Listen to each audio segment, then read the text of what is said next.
I'm going to bring in Kelly Sanders for this. She's Communications Director at America First Action. You're following this campaign and you're following the money.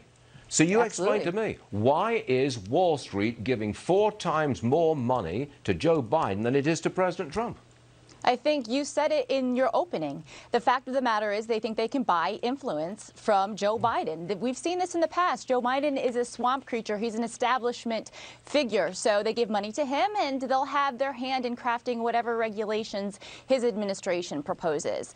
Joe Biden says he is from Scranton and he's for the blue-collar worker and that the president is from Wall Street. I think that's completely reversed. I think they're shooting themselves in the foot, but that's just my personal opinion.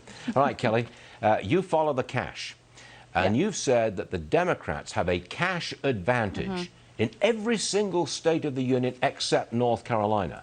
I find that extraordinary. In 49 states, the Democrats have got more money than the president. How did that happen? Well, this is going to be the most expensive presidential contest in history. Already since April, the Democrats have spent $1 billion on television and radio advertisements. So a lot of this is funded from his big money donors on Wall Street. So you have to look at where the Democrats are placing their money, and the Republicans as well. The 2 states that are going to have more than $30 million in advertisements from here until Election Day are Florida and Pennsylvania. Obviously, Florida is key for us. Pennsylvania is key for Biden. But North Carolina, I do find curious.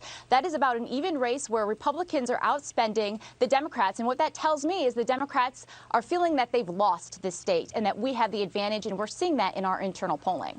They might be also worried about Pennsylvania. We learned earlier this morning that Joe Biden, in the last couple of days, right before the election on Tuesday, he's going to be in Pennsylvania. I don't know how many times, but he's going back to Pennsylvania. That implies they're kind of worried about it. Well, absolutely, and they should be. You also have to look at the content of these ads. We've been running fracking ads since June. We estimate there's about 800,000 persuadable voters in the state of Pennsylvania alone on that issue, and that 21% of those voters did not vote in 2016, and they're leaning towards the president.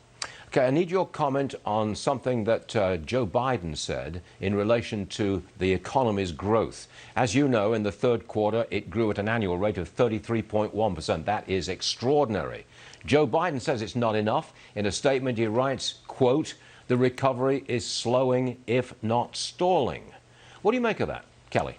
That's nonsensical to me. And I'd like to know exactly what Joe Biden is going to do to stimulate this economy. He has advocated for shutdowns. As you said in your opening, he's advocating for these huge tax increases on corporations, which will trickle down to the middle class, especially with the implementation of the Green New Deal, Medicaid for all, free health care to illegal immigrants. The economy is central in the president's reelection, and we're going down to states like Florida and advertising on the president's astounding economic record and what a Joe Biden administration, coupled with all these socialists he has planned for his cabinet, would do to small businesses, especially in the Miami-Dade area.